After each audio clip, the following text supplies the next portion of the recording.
What's up, full? What's up, full? You are tuned into Tea with Sharice for episode number 2, and we doing it in a major way with the herbs, supporting our body right now as we speak on some high-level, high-frequency conversations. And we're coming to you live from the podcast Tea with Sharice headquarters, aka my living room. And before we get started, I want you to like and subscribe and share this video to your people because it is about to drop in and get amplified up in here.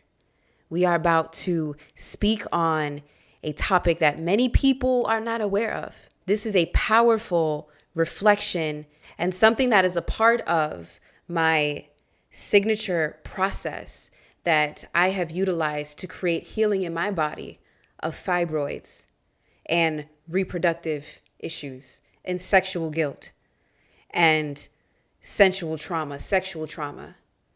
And I've created this process and I am releasing my signature process and method in a few weeks. So stay tuned for that.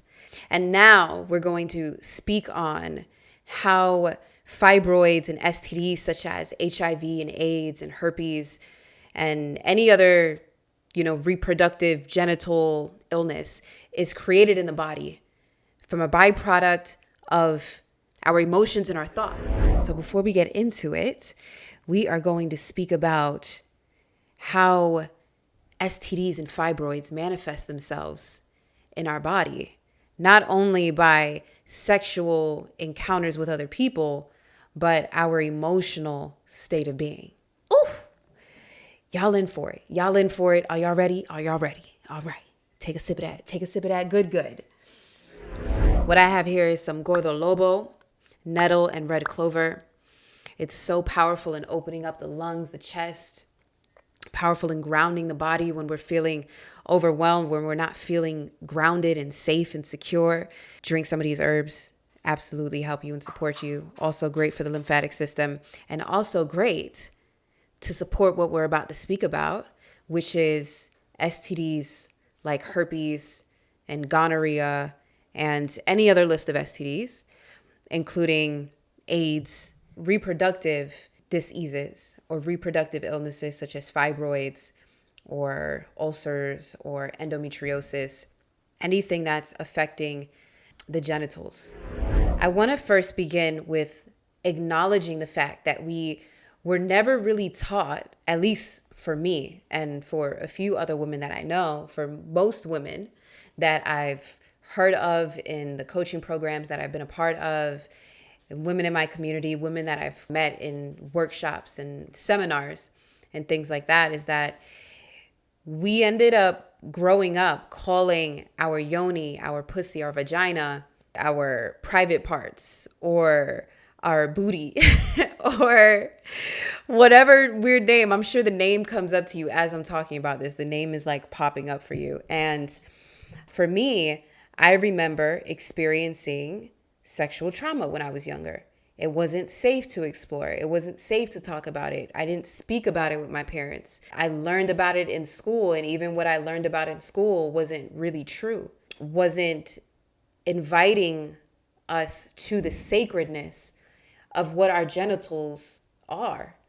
We have thousands of nerve endings in our genitals, intentionally created to experience, to receive, and to give pleasure. And it's also created to reproduce, to create offspring, to create seedlings in this life. Just as fruit and vegetables have a seed, everything that can reproduce has a seed. Many of our beliefs currently on our genitals, on our connection to our womb, our sensual body, our sacredness, our sexuality, is based off of the beliefs of our parents or our family members or our friends, whoever watched over us when we were younger, whatever was our teacher when we were learning about sexuality in our body. We've then created those senses of beliefs and perspectives on that. Same thing with life. Our lens of life is a byproduct of the beliefs and interpretations that have been fed to us as we were growing through life. For many of us, we haven't really stopped to pause and reflect on, are these beliefs true for me? Do I choose to step forward into the unknown, into comfortability, and choose my own perspective, rewrite my own story of what this means to me? And many of us don't even know that we don't know. We just have this belief, we're in it. So it's not a thought. Something that I spoke about before is that we can't intervene in a world that we cannot see. So to speak about the genitals and our yonis and penises and the things is that STDs, fibroids, whatever illness manifests itself into that space is not only the byproduct of sexual relationships with other people, but it's also a byproduct and a direct reflection of our emotional state of self-hatred, of sexual guilt, and of anger. When we're experiencing anger and we're not releasing it, we're creating blockages in the body. If we're constipated, it's a reflection that we're not letting go. Just as we're consuming food, if it's not being released from the body, you get constipated. If we're receiving a lot of information and we're not letting it go, then we become backed up. We create the experience of anger. When we experience sexual or sensual guilt because we feel that looking and playing around with our yoni when we were a child was wrong, then we create the sense of sexual or sensual guilt. When we don't feel comfortable in looking at that or exploring it, from that point on, we then hold sensual guilt if we meet a partner and they want to be intimate or sexual in a certain way, but we don't feel comfortable to go there with them. We don't feel comfortable to go there with ourselves. If you're watching porn and then learning that porn and creating these choices that porn is bad, porn creates this, porn is looked at as this. Or maybe you started watching porn because you seen your cousin doing it, or you experienced sexual abuse when you were younger. That's how sensual guilt can come up. Now for self-hatred. How can self-hatred show up in our life? What does that energy look like? What does that feel like? Self-hatred can look like choosing not to create space to be with ourselves, not feeling safe to be in silence with ourselves. It looks like not feeling okay with being in your own space, but you have to always be around other people. You have to connect with someone to feel full, to feel safe, to feel loved, to feel seen. As long as you're around other people, around other energy, and you're not in your own space. That's how self-hatred can show itself. And self-hatred has a direct correlation to the skin, which what shows up on the skin within a sexual illness. Sexual disease, STD, herpes. It's a direct correlation. It's not only about the foods that we consume or the sexual intercourse with other people. If we don't shift our beliefs, it creates the environment, the condition for that to manifest itself. When we're choosing self-hatred, when we're choosing guilt, sexual guilt, when we're choosing anger, it is creating the energetic environment and climate for an STD, for fibroids, for endometriosis, for HIV, for AIDS to manifest itself in the body. Similar to a perfect storm.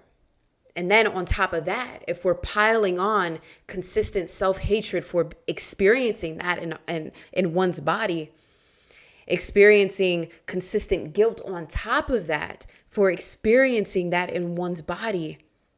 Maybe starting to hold judgment on the doctors and medication, on what type of experience that is now for you because you don't feel safe to talk to your partner about the herpes or STD you're experiencing, or you don't feel comfortable showing up in the world a certain way because you're experiencing fibroids, or you feel that this is limiting you from stepping into your fullest potential and power. That's heavy.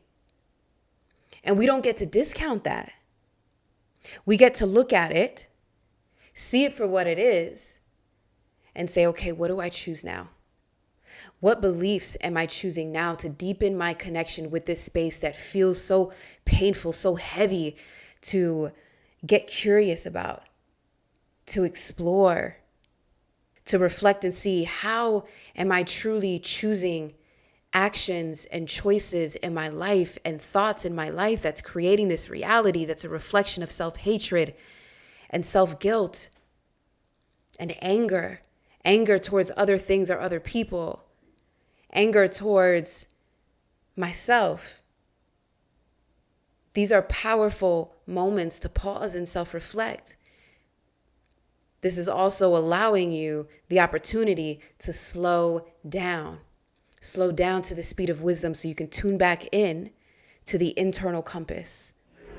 For me, I refuse to believe that there is a man up in the sky that is looking down upon me, judging me for exploring my sacredness, my yoni space, my sensuality, my sexuality, with something that was provided where we were divinely created as a byproduct from that, from the isness, from Jesus, Allah, Buddha, whatever is there for you, universe, spirit. We are created as an expression and as an extension of the one source.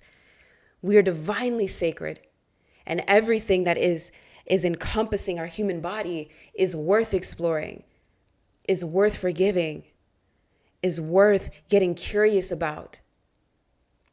We have the opportunity and we get to constantly reflect on our thoughts and our choices on a moment-to-moment basis, reflect on our beliefs on a moment-to-moment basis. Because get this, we are constantly being fed information. We are constantly being fed visions and information of what sexuality, what self-love, what self-confidence look like, how our skin gets to look like, how our posture gets to look like, how our way of being gets to look like, especially women right now. And us women, us goddesses, are stepping into our power, and we don't get to discount acknowledging 12-year-old self when we were attempting to explore our sexuality, but we got shamed by our parents or our loved ones for even going there. I refuse to limit my exploration of my body and my sacredness and my power based on someone else's belief systems. And I refuse to create illness in my body, the climate, the environment within my body, to create a space for that to manifest itself. And as we just pause in the stillness of like, yes, why not choose that? Let's take a sip of some high vibe herbs right now and just like speak this into the space, speak this into your brews, speak this into your herbs right now, and then take a sip and like really feel into that, really allow that to soak and marinate within every cell of your being. Feel it move through your body and into your stomach and like just be with that. And that's what like the tea with Sharice is. Like we vibing right now. We're vibing right now and tuning into the elements. So sip up, sip up, sip up. I am me now. I choose to believe this now. I choose to forgive this now. I choose to reclaim now. I choose to amplify now. I choose to create my healing experience now. I choose to create my deepened connection to my womb now. I choose to forgive. I choose to hold compassion for what is. I choose to hold acceptance for what is. I choose to believe that I am sacred in all the ways. I choose to believe that my womb is sacred no matter if it's experiencing an illness right now. I choose to love on my womb. I choose to love on my sexual body because it is sacred. It is sensuality. It is divinity. It is the crystallization of God, goddess, absolute. Like speak that into the space. Speak power into your body. Speak love into your body. Speak what you choose, what you're believing in right now, because that is creating the portal, the activation within every cell of your being to create the space and environment for healing to take place. Because the body already knows how to heal itself. What we get to do is reflect on our choices of eating and consumption and thoughts, yes. And we get to reflect back on, how did we get here? What decisions were made? How do I perceive the world? How do I perceive my body? How do I perceive my womb? How do I perceive happenings that are happening in life? How do I perceive who I am? Who am I outside of what I do in the world, outside of what I create in the world? Who am I? What am I? These are powerful questions, y'all. We individually create our own reality. If we have the power to choose an event in our life that feels good, because there's at least one event that happened in your life that's just pure bliss and pure power. Even in the darkest moments, there's beauty. If we can be here today, as strong as we are, we can create healing. If we can create dreams, we can create healing. If we can imagine ourselves into healing. We can sculpt our reality and who we are. We can sculpt the healing of our womb. We can sculpt out and pluck out and dissolve and alchemize and release and transmute STDs, fibroids, endometriosis, infertility. It's possible.